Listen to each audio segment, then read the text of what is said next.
America इसमें फंस गया है इस युद्ध में, अगर ये लंबा खिंचता है तो? अमेरिका और इजराइल का क्या लक्ष्य? बार बार बार बार कितने सालों से वो कह रहे हैं कि ईरान के पास परमाणु हथियार नहीं होना चाहिए। उसका राष्ट्रपति कहता है, ओ जी गल्फ की मोनार्कीज मुझे माफ कर दो, हमसे गलती हो गई, आप पे हमने बम फेंके। झूठ बोल रहा है। ये माफी, ये मगरमच्छ के आंसू रोने के बाद फिर से हमने शुरू कर दिए। तो मेरा मानना है कि तालिबान अंदर जाएगा। ये ग्रेट गेम, बड़ा खेल खेला जा रहा है दोबारा। ये जाएंगे और ठोकेंगे ईरान। दूसरी तरफ से कुर्दी लोग, कर्दिश 15 मिलियन के आसपास हैं मिडिल ईस्ट में, जिनका अपना देश नहीं है। ये भी मैं बता देता हूं, कुर्दिस्तान बनेगा। उस तरफ बलूचिस्तान है, बलूचिस्तान सिस्तान ईरान में, इस तरफ बलूचिस्तान है जिहादिस्तान में। ये भी आजादी डिक्लेयर करेंगे मिलके। तो ईरान बड़ा देश है, उसको तोड़ दिया जाएगा। एक बार ये दोनों नए देश बन गए, कुर्दिस्तान और बलूचिस्तान, तो सारा यहाँ का जो नक्शा है वो बदल जाएगा और अफगानिस्तान को अंतरराष्ट्रीय समुदाय में वापस बुला लिया जाएगा। जिनके यहाँ अमेरिकी बेसिस है, वो सब क्यों नहीं कह रहे कि भाई तुम हमारे यहाँ से अटैक मत करो, भाई तुम्हारे चक्कर में हम क्यों मार खाएं? इसके पास हिम्मत है सर? सबके बच्चे वहां पढ़ते हैं, जो तेल का पैसा है सारा अमेरिका में है। किसके पास ये हिम्मत है? अपने यहाँ लोग नाच रहे हैं, कह रहे हैं मोदी जी के बस का नहीं है, अब तो तेल हमारे यहाँ रेट बढ़ जाएगा, तेल का रेट। तो हमारे इतने भंडार हैं तेल के। ये सरकार बहुत शातिर है सर, आपके प्राइम मिनिस्टर बहुत होशियार है। नमस्कार, आप देख रहे हैं डीएनपी इंडिया। मैं हूं प्रकाश ललित और हमारे साथ है दीपक सर। दीपक सर, बहुत बहुत शुक्रिया हमारे साथ जुड़ने के लिए। इससे पहले दीपक सर ने बहुत सारी डांट पिलाई है मुझे, दर्शकों आपको ये बता दें। सर, ये कह रहा था मैं कि ये पूरी कहानी ईरान की जो अब आप देख रहे हैं, इसको आप कहाँ जाकर थमता रुकता देखते हैं, या फिर ये अभी और लंबा चलेगा? और लंबा अगर चलेगा तो अगर कुछ डॉलर्स के ड्रोन्स को मारने के लिए मल्टी मिलियन वाले मिसाइल्स इंटरसेप्टर्स चलाने पड़ रहे हैं, तो क्या अमेरिका इसमें फंस गया है इस युद्ध में, अगर ये लंबा खिंचता है तो? बहुत बहुत धन्यवाद सर, आपके साथ बहुत अच्छा लगता है। अब हम बातचीत कर रहे हैं जो इस समय खाड़ी में जंग हो रहा है।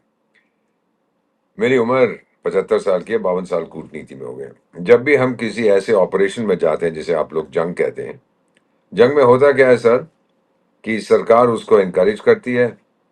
बिजनेस जो है, मिलिट्री इंडस्ट्रियल वाले जो सामग्री बनाते हैं, उनका बहुत मुनाफा होता है। सिपाही मारे जाते हैं, देश बर्बाद हो जाते हैं और कुछ नहीं होता। अब मेरा प्रश्न एक ये है, जब हम कुछ भी करते हैं डिप्लोमेसी में, आजकल जियो पॉलिटिक्स, जियो इकोनॉमिक्स में जियो डिप्लोमेसी की बात करता हूं, सबसे पहले हम देखते हैं कि हमारा ऑब्जेक्टिव क्या है, लक्ष्य क्या है। अगर आपका लक्ष्य, चाणक्य ने भी यही कहा था, लक्ष्य अगर साफ नहीं है तो आप कुछ नहीं कर पाएंगे। अमेरिका और इजराइल का क्या लक्ष्य? बार बार बार बार कितने सालों से वो कह रहे हैं कि ईरान के पास परमाणु हथियार नहीं होना चाहिए। हमने जो कुछ करना है हम करेंगे, पर उसको न्यूक्लियर पावर नहीं बनने देंगे। क्यों? ईरान जो न्यूक्लियर बॉम्ब बनाना चाहता है, गिराएगा किस पे सर? सिंगापुर पे गिराएगा, या फिर नाइजीरिया पे गिराएगा, या फिर पेरू पे गिराएगा? उसका जो बॉम्ब है वो इजराइल स्पेसिफिक है। बार बार वो कहता है यहूदियों को जीने का अधिकार नहीं है इस धरती पर, इजराइल को इस धरती से मिटा दो। इजराइल क्या करेगा सर? वो फिर पूरी कोशिश करेगा कि इसके पास न्यूक्लियर बॉम्ब ना हो। इजराइल के पास है या नहीं है मुझे नहीं मालूम, मैं तो रहा हूं 20 साल उस एरिया में। हो सकता है, हो सकता है नहीं है, लेकिन अपने बचाव के लिए उसने कहा कि ईरान के पास न्यूक्लियर बॉम्ब नहीं होता। बार बार बार बार ये कहता रहा। पता नहीं ये मुल्लों का क्या घमंड है, हर चीज में इंशाअल्लाह अल्लाह आके लड़ेगा। नहीं, अल्लाह नहीं लड़ेगा, लड़ना तो आपको पड़ेगा। तो उन्होंने फिर ठोकना शुरू कर दिया इनको, और इनके बड़े नेता को भी मार दिया। अभी तक कितने में लोगों ने मुझसे बात की है, मेरे इजरायली फ्रेंड्स हैं, ईरानियन फ्रेंड्स हैं, अमेरिकन हैं, ब्रिटिश हैं, बहुत दुनिया भर में फैला हुआ है हमारा ग्रुप। ईरान चाहता क्या है? बहुत से लोगों से मैंने यह सवाल किया है, कोई बता नहीं पाता। क्या चाहता है कि मैं मिडिल ईस्ट का शहंशाह बनूं? टाइगर, तू तो शिया देश है, तेरे को कोई बनने नहीं देगा। और फिर तू मिडिल ईस्ट से तो 1800 किलोमीटर दूर है। अगर तू लैटिन अमेरिका का नेता बनना चाहता है, पूछ ले उन लोगों से। अगर तेरे को स्पेनिश भाषा आती है तो जाके बन जा। तू तो जब उस एरिया का है ही नहीं, क्या करेगा? कैसे बनेगा शहंशाह? अमेरिका तो पूरी दुनिया का पड़ोसी है, वो तो कर सकता है, आपके पास वो ताकत नहीं है। तो जब इजराइल और अमेरिका का लक्ष्य साफ है, आपका लक्ष्य साफ नहीं है। ये पहली चीज है। 67 की लड़ाई में इजराइल अकेला भिड़ गया था। सीरिया के साथ, इजिप्ट के साथ, जॉर्डन के साथ 3 मेन देश थे जिनसे वो लड़ रहा था, और कई सारे दूसरे कूद पड़े थे। तो फिर इजराइल अकेला 6 देशों के साथ लड़ा, सबको ठोक दिया। ईरान आज 12 देशों के साथ लड़ रहा है। अब उसका राष्ट्रपति कहता है, ओ जी गल्फ की मोनार्कीज मुझे माफ कर दो, हमसे गलती हो गई, आप पे हमने बम फेंके। झूठ बोल रहा है। ये माफी, ये मगरमच्छ के आंसू रोने के बाद फिर से हमने शुरू कर दिए। Who is in charge? Donald Trump साहब, आप कहते हो सरेंडर करना चाहिए, कौन सरेंडर करेगा? ललित साहब, मैं एक छोटी सी कहानी बताता हूं। मैं वियतनाम में पोस्टेड था जब नॉर्थ वियतनाम और वियतकॉन्ग उनको कहते थे, जो वहां फ्रीडम फाइटर्स थे, उन्होंने दक्षिण वियतनाम की सरकार को खत्म कर दिया था। और पहली चीज उन्होंने की, उस समय राजधानी का नाम होता था साइगॉन, बाद में बनी होची मिन सिटी। वो दौड़े गए वहां, उनकी टैंकें आ गई, दरवाजा वरवाजा तोड़ दिया, पैलेस का अंदर घुसे। तो उन्होंने कहा कि अब सरेंडर आप लोगों को करना है। अब सवाल यह है, सरेंडर करे कौन? जो वहां का राष्ट्रपति था, उसने एक चिट्ठी लिखी कि आई एम रिजाइनिंग। रिजाइन किसको दे? तो उसने पैलेस के, अपने महल के दरवाजे पे चिपका के भाग गया। तो फिर ये लोग किसी के घर गए और स्पीकर को पकड़ लाए, बोले चल भी तू सरेंडर कर। उसने साइन कर दिया। कहते मेरा क्या जाता है? तो यही चीज है डोनाल्ड ट्रंप साहब कि आज ईरान में आपने छोड़ा किसको है? सरेंडर कौन करेगा? पहला तो ये सवाल उसको उसको सोचना चाहिए कि क्या इसका जवाब क्या है। जवाब ने सबको भस्म कर दिया है। So till objective is clear, वहां पे मैं नहीं देखता कि कुछ होगा। और जंग कितनी देर चलेगी? ईरान थक चुका है। हफ्ते में, हफ्ते से कम में। अब सर एक चीज सच्चाई, और सुन लीजिएगा विस्तार से जो मैं आपको बता रहा हूं। नॉर्मली मैं ये शेयर नहीं करता हूं। खाड़ी के देशों ने ये समझ लिया, वो जो मोनार्कीज हैं, सबके बच्चे अमेरिका में पड़े हुए हैं। सबका $1 ट्रिलियन जो तेल का है, वो सारा पैसा अमेरिका में लगा हुआ है। हर जो वहां का महाराजा है या शहनशाह है, 25-25, 40-40, 50-50 बच्चे हैं सबके। सबका एक 18 बेडरूम का मकान है, कहीं फ्लोरिडा में है, कहीं न्यूयॉर्क में है, कहीं वेस्ट कोस्ट पे है। ये क्या अमेरिका से नाराजगी प्रकट करेंगे? क्योंकि अब एक चीज इनको समझ आ गई है कि अमेरिका के जो बेस हैं हमारी धरती पर, उनसे हमारी सुरक्षा गारंटीड नहीं है। पर अब फंस गए हैं। एक मछली उन्होंने निगल ली है, ना उसको निगल सकते हैं, ना उसको बाहर थूक सकते हैं। फंस गए बुरी तरह से ये खाड़ी के देश जो है। फिर अब बात बनती है, जब ट्रंप ने कहा है कि इनको ऐसी मार पड़ेगी कि ये सोच भी नहीं सकते। इजराइल ने कहा है कि कई आपके लिए आश्चर्यजनक बातें होंगी। अब जब मैं एज ए डिप्लोमेट ये सुनता हूं, मैंने सारी दुनिया देखी है, मैं तो हैरान बहुत कम होता हूं। तो ये क्या है? हवाई जहाज से तो आप ठोक ठोक के उनकी नानी याद करा देते हो। लेकिन अगर आपको सत्ता परिवर्तन चाहिए, पहला आपने कहा था कि नो न्यूक्लियर, उसके बाद आपने बोला नो मिसाइल्स, फिर आपने बोला नो हुती फूती, फिर आपने लगा दिया ये रेजिम चेंज, ये चौथा है। तो रेजिम चेंज कैसे करोगे? आपको तो अपने सिपाही भेजने पड़ेंगे, तभी तो तख्ता पलट होगी। बांग्लादेश में भी वही हुआ था। या फिर वहां के लोग उठे, जैसे बांग्लादेश में अभी हुआ है, कई देश, नेपाल में हुआ था, श्रीलंका में, वहां के लोगों को बगावत में उठा। वो हो नहीं रहा अभी, क्योंकि जो ईरान की सरकार है उसने ठोक पीट के इनको सही कर दिया। तो अब बात ये बनती है सर कि ये बूट्स ऑन द ग्राउंड कहां से आएंगे? ये सरप्राइज है। और मैं भविष्यवाणी में विश्वास नहीं करता, विदेश नीति में हम लोग भविष्यवाणी नहीं करते। मैं बताता हूं कौन आएगा। जब उसने कहा ना कि आप हैरान हो जाओगे, पहला वहां पे जाएंगे तालिबान।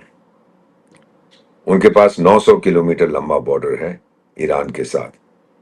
उसको कुछ गोल्ड माइन या गोल्ड मिड या ऐसा कुछ, ब्रिटिश ऑफिसर था, वो गधे थे हमेशा, बेईमान। तो 900 किलोमीटर का बॉर्डर उसने ड्रॉ किया था। किस लिए? ब्रिटिश इंडिया के टाइम में ईरान से बोला, देख टाइगर, वो तुम्हारी जगह, ये मेरी जगह, ये हमारा बॉर्डर है।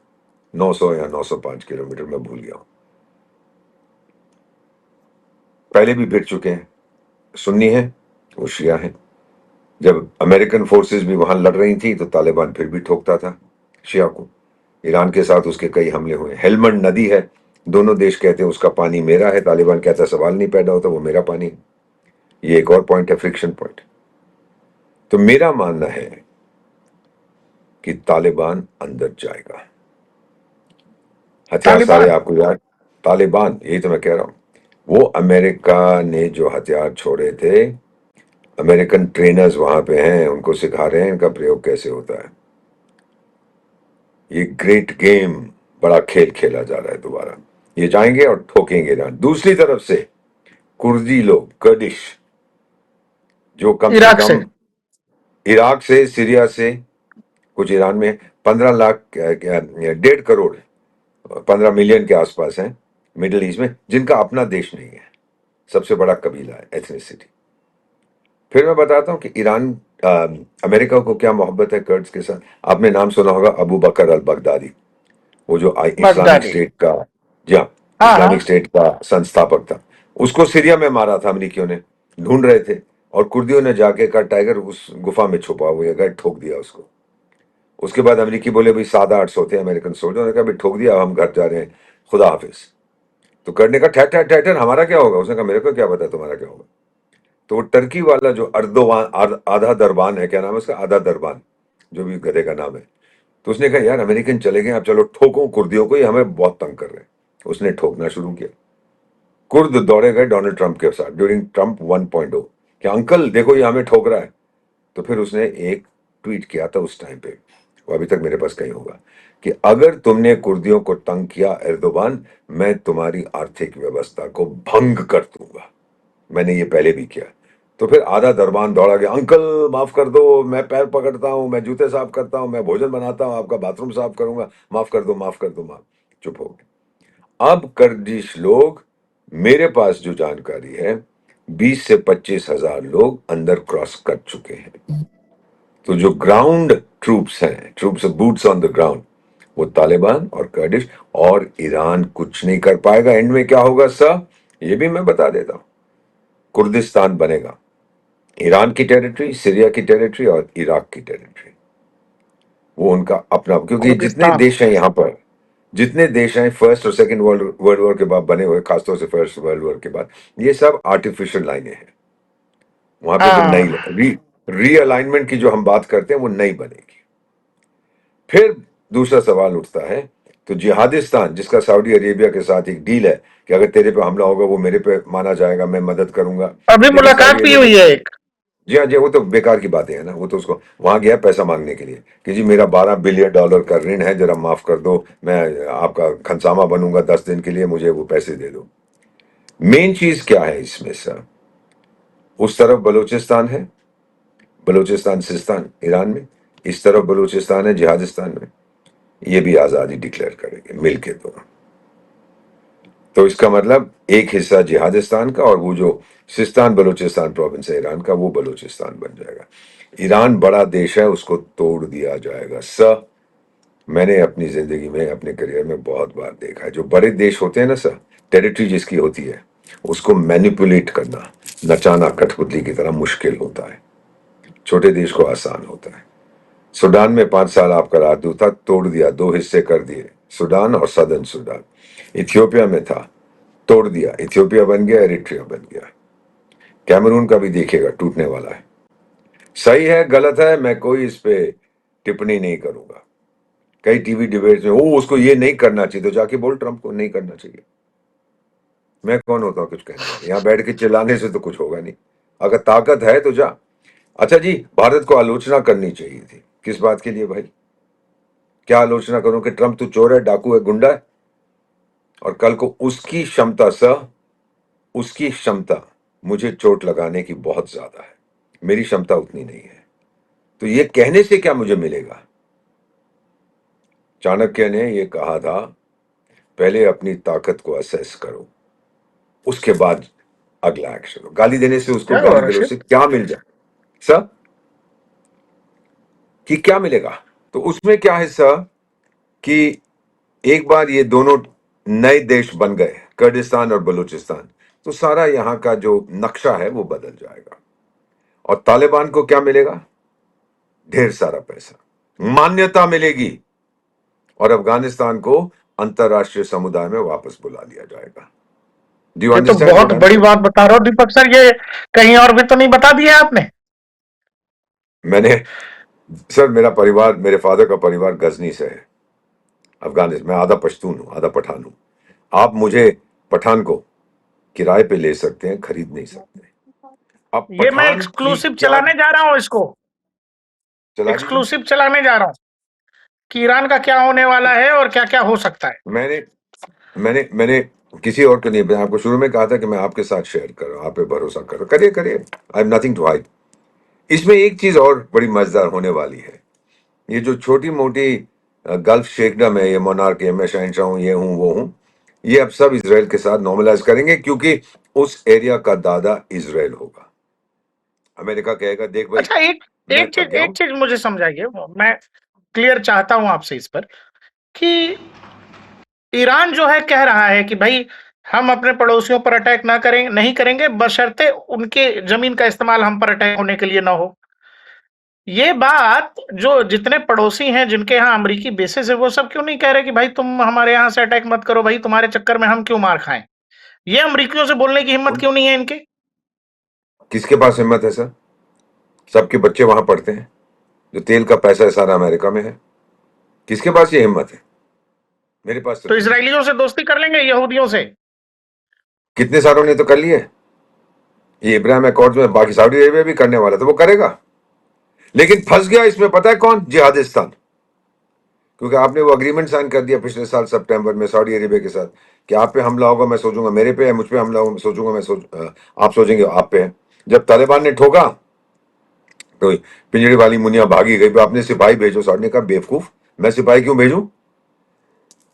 पैसे दे देता हूं, तेरे हर सिपाही की 100 रुपए या 500 रुपए, 1000 रुपए कीमत है, जितने मरवाने मरवा दे, मैं पैसे दे दूंगा। अब उन्होंने बुलाया मुनिया को कि मुनिया देख, ईरान हम पे हमला कर रहा है, अब तू ईरान को ठोक। अब मुनिया फंस गया। ईरान के साथ उसके वैसे भी संबंध ठीक नहीं है। 2 साल पहले एक दूसरे पे मिसाइलें फेंक रहे थे। फिर वो पुराना राइसी जो प्रेसिडेंट था, जिसको मैं जानता था, वो गया था पाकिस्तान, वहां जाके बोला आप भी मुस्लिम, मैं भी मुस्लिम, डार्लिंग डार्लिंग, स्वीट हार्ट, सब ठीक हो गया। 10 मिनट के बाद मिसाइलें फिर शुरू हो गई। यही तो इन लोगों की सर एक बहुत बड़ी समस्या है। इनको इमोशनल फैक्टर को आपको रखना पड़ेगा। ये एक दूसरे पर भरोसा बिल्कुल नहीं करते, और ये शिया सुन्नी की जो डिवाइड है, ये इतनी गहरी है, इतनी गहरी है कि इसको आसानी से कवर करना मुश्किल है। और फिर ईरान से पूछे मेरी तरफ से कि ये हुती फूती हिजबुल्ला हमास को पनाह देकर अपने गैर कानूनी बच्चों को बनाकर आपको क्या मिला है? पैलेस्टीनियन हमारे यहाँ लोगों ने पैलेस्टीनियंस नाचना बर्बाद। शुरू कर दिया है। अपने यहाँ लोग नाच रहे हैं, कह रहे हैं मोदी जी के बस का नहीं है, अब तो तेल हमारे यहाँ रेट बढ़ जाएगा, तेल का रेट। अब मैं एक चीज उनको और बता देता हूं, अगर चाहते, मैं तो मेंबर रहा हूं ग्रुप ट्रंप ने का। डरा दिया है मोदी जी को। मैं कुछ और कह रहा हूं, इतने हमारे भंडार हैं, आप ये भी सुन लीजिए, तेल का हमारे इतने भंडार हैं तेल के। ये सरकार बहुत शातिर है सर, आपके प्राइम मिनिस्टर बहुत होशियार है। इतने हमारे पास अभी ऑयल सप्लाई है, कोई कहता है 10 दिन के, 5 दिन के, 20 दिन के हैं, 2 महीने तक आराम से हम चलेंगे, जो हमारे पास ऑयल रिजर्व है। दूसरा, ललित सर, एक सवाल आपसे पूछता हूं। कुछ देश हैं जो पेट्रोलियम एक्सपोर्ट करते हैं ना, एक तो हैं जो देश प्रोड्यूस करते हैं क्रूड ऑयल, कुछ देश एक्सपोर्ट करते हैं। तो दुनिया के 2 टॉप एक्सपोर्टर्स पेट्रोलियम प्रोडक्ट्स के कौन है सर? एक अमेरिका है, दूसरे का नाम आपने सुना होगा, भारत है। क्रूड ऑयल खरीद कर, रिफाइन कर कर हम अमेरिका को बेचते हैं, कनाडा को बेचते हैं, यूरोप को बेचते हैं, ऑस्ट्रेलिया को बेचते हैं, सिंगापुर को बेचते हैं, अफ्रीका को बेचते हैं। पिछले साल 100 बिलियन, बिलियन में 9 शून्य होते हैं, $100 बिलियन की हमारी कमाई हुई थी। आपको याद है जब डोनाल्ड ट्रंप का उद्घाटन हुआ था, ट्रंप 2, तो भारत के एक उद्योगपति गए थे, उनको बुलाया था अपनी पत्नी के साथ। वो जामनगर जो दुनिया की सबसे बड़ी ऑयल रिफाइनरी है उसके मालिक हैं, आपको याद होगा। ये क्यों बुलाया था?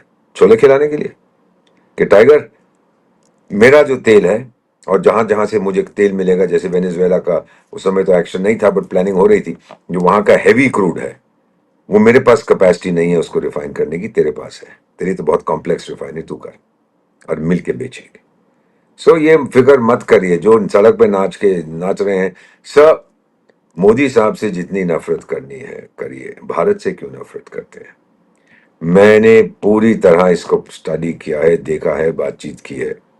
We have no issue. Sir तेल की कीमतें बढ़ी हैं, पेट्रोल की कीमतें बढ़ी हैं, डीजल की बढ़ी हैं, हाँ गैस की बढ़ी है क्योंकि वो पहले से ही प्लान था कि इट विल इंक्रीज।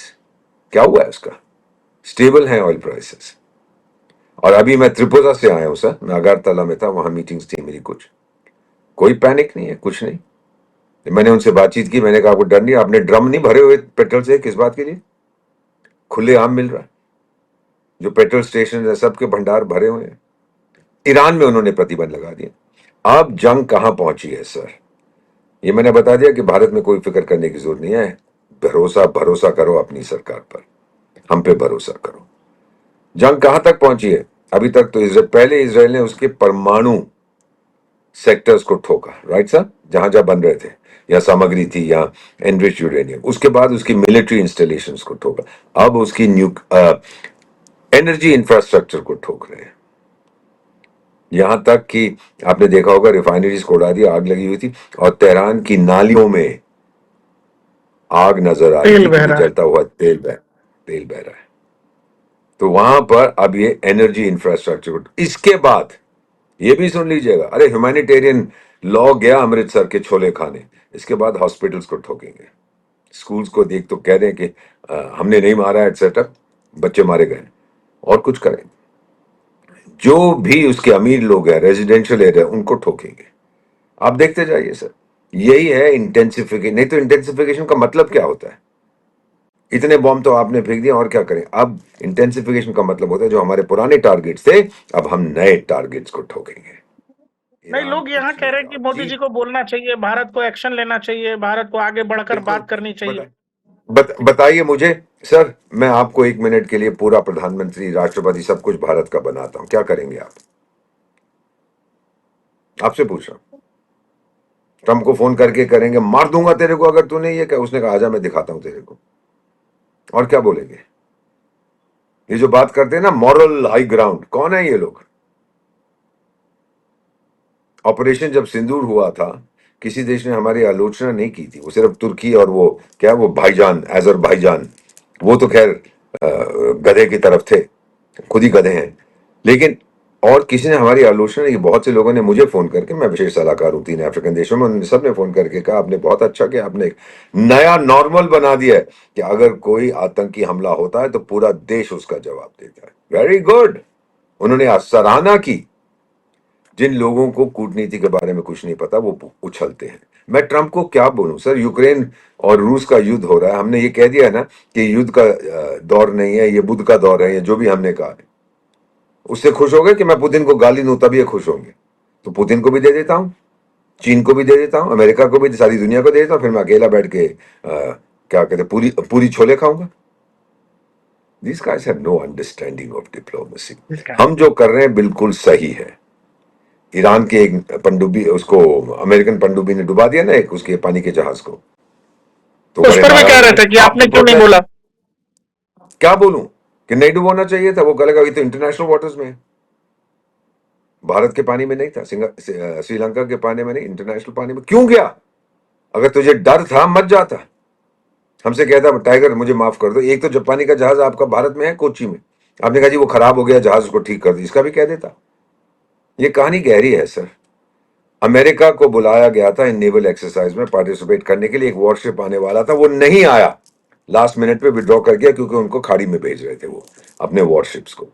उनकी जगह एक मैरीटाइम सर्वेलेंस एयरक्राफ्ट, पोसाइडन कहते हैं, वो आया था, और उसी ने जानकारी दी पनडुब्बी को कि ये गधे बाहर निकलने, ठोक दो, ठोक दिया। ये भी एक संदेश है, संदेश दिया है। जब ट्रंप ने कहा था, नेतन्याहू ने कहा, सुनिए ना उनके बयान, ये सुनते नहीं है लोग बयान, कि कहीं भी तुम जाओगे हम तुम्हें ढूंढ लेंगे। सर मैं एक चीज आपको बता देता हूं, ये जो लाइन यूज की है नेतन्याहू और ट्रंप ने, इन्होंने प्राइम मिनिस्टर नरेंद्र मोदी से सीखा है। याद है आपको बालाकोट के बाद क्या कहता? सातवें यस। पाताल से भी आपको ढूंढ निकालूंगा। ये कहानी है।